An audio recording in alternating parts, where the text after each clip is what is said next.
24 साल का सपना आपके दर्शन करने का, तो वो आज मेरा हुआ पूरा।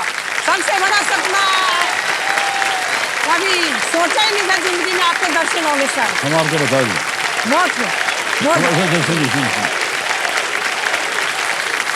आप ईश्वर में मानती हैं, भगवान में मानती हैं, बहुत कुछ आपने बोल दिया हमारे प्रति। हम इसमें बिल्कुल विश्वास नहीं करते। हम बताएं आपको हम किस में विश्वास रखते हैं। ये लोग सब इधर तो ये हमारे लिए ईश्वर हैं, भगवान हैं। इनकी वजह से हम लोग बनते हैं। और जब तक वजह से हम खड़े हैं यहाँ सर, केबीसी आपकी वजह से चल रहा है। वैसे केबीसी कुछ नहीं है, इन लोगों की वजह से चलता है। आपकी वजह से सर, आपकी वजह से, आपकी वजह से सर।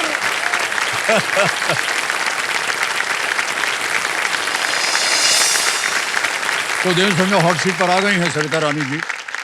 ये है टोहाना, हरियाणा से। ये पहली बार सुना हमने ये शब्द। कोई जिला है, शहर है, क्या नहीं, छोटा सा गांव ही है सर ये। जी जी, गांव कोई भी छोटा नहीं होता नहीं, है। छोटा सा है जी। बस सारे कहते थे कि ये तो पागल केबीसी है, पागल है, इसका नंबर नहीं आएगा। मैंने कोई जवाब देना नहीं उचित समझा। मैंने कहा जवाब तो जब दूंगी ना, जब मैं सर जी के सामने बैठ के ये कहूंगी कि मैं उनके उल्हाने उतारने आई हूँ सर।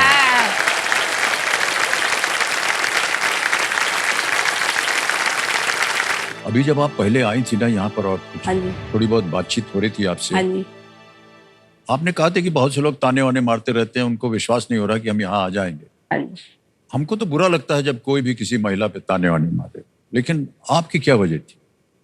सर मैं शुरू से, मेरे को पढ़ने का बहुत इंटरेस्ट था। मैं पढ़ती रहती थी। काम, जब मेरी शादी काम करके ना सारा, फिर भी मैं किताब उठा के बच्चों की, देवर नंदे थी छोटी, उनका काम देखती थी। मेरे को भी याद हो जाता था जी। फिर बच्चे हो गए, उनको पढ़ाना शुरू किया, फिर भी मेरा इंटरेस्ट बना रहा। और जब से आपका ये शो शुरू होना, तब से तो मेरे में दुगनी फुर्ती आ गई।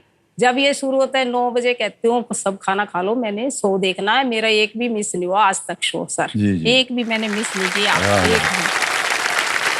तो वहां से मेरा मन हो गया सारी, मतलब इसका। तो लोग कहते हैं जब भी कोई रिश्तेदार आता है, रिश्तेदारों तक नहीं छोड़ा मेरे को तो जी। कहते हैं क्या पागल हो रही है, ये क्या करेगी, क्या करेगी, क्या बड़े लोगों को लेते हैं वो तेरे को लेगी। मेरे पास कोई जवाब नहीं था सर, लेकिन आज मैं आपके सामने बैठकर और ये यहाँ हॉट सीट पे बैठ के अब उनको जवाब दे सकती हूँ।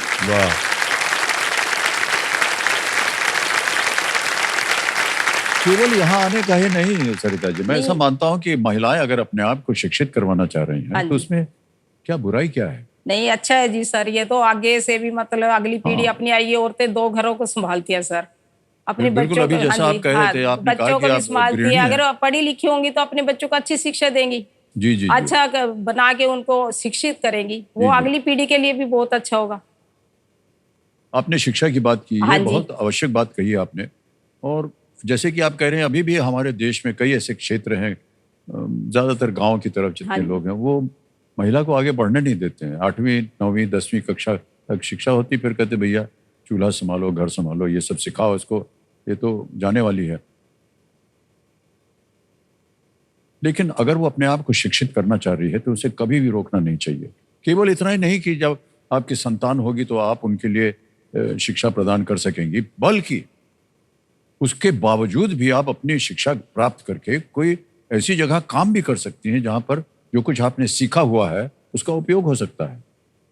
महिला जो है वो गृहिणी होकर भी कहीं पर अगर समाज के लिए काम करे या नौकरी करे, इसमें क्या बुराई है? नहीं, बिल्कुल नहीं। इससे हमारी जो महिलाएं हैं उनको एक स्थान मिलता है, उसको कभी भी नीचे नजर से नहीं देखना चाहिए। क्या सरिता जी आप कुछ कहना चाह रही हैं? मैं अपनी लाइफ के बारे में आपको बताना चाहूंगी जी। 1996 में मुझे कैंसर हुआ सर। ओह गोश। 1996 में ब्रेस्ट कैंसर हुआ। टाटा से मेरा इलाज चल रहा है सर।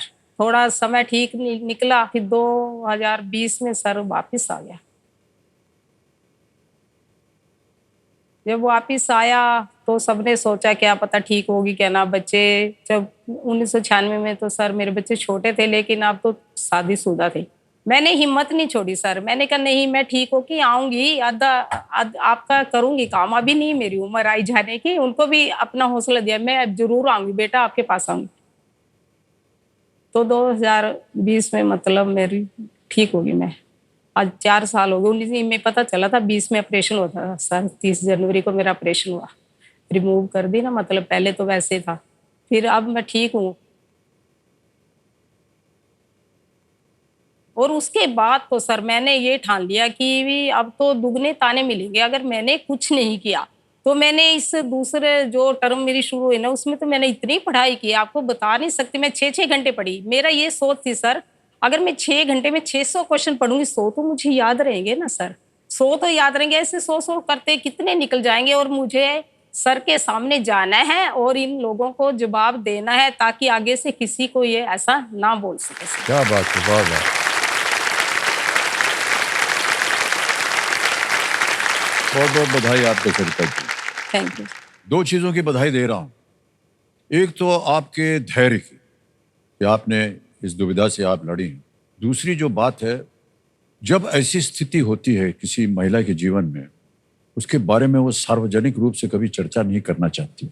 आपने किया है, केवल इसलिए नहीं कि आज आप वहां बैठी हैं, बल्कि आप जितनी भी जनता देख रही है और सुन रही है आपकी बातें, उनमें एक धैर्य जो है वो पैदा होता है कि आप लड़ने के लिए तैयार हैं। और हार अगर आप नहीं मानेंगी तो विजय अवश्य प्राप्त होगी। बहुत बहुत बधाई आपको सरिता। आप निरोग हों एकदम, यही हाँ जी। सबकी प्रार्थना है। हाँ जी। और हमारी भी प्रार्थना और शुभकामनाएं थैंक सदा यू। आपके साथ थैंक हैं। यू। ऑलराइट।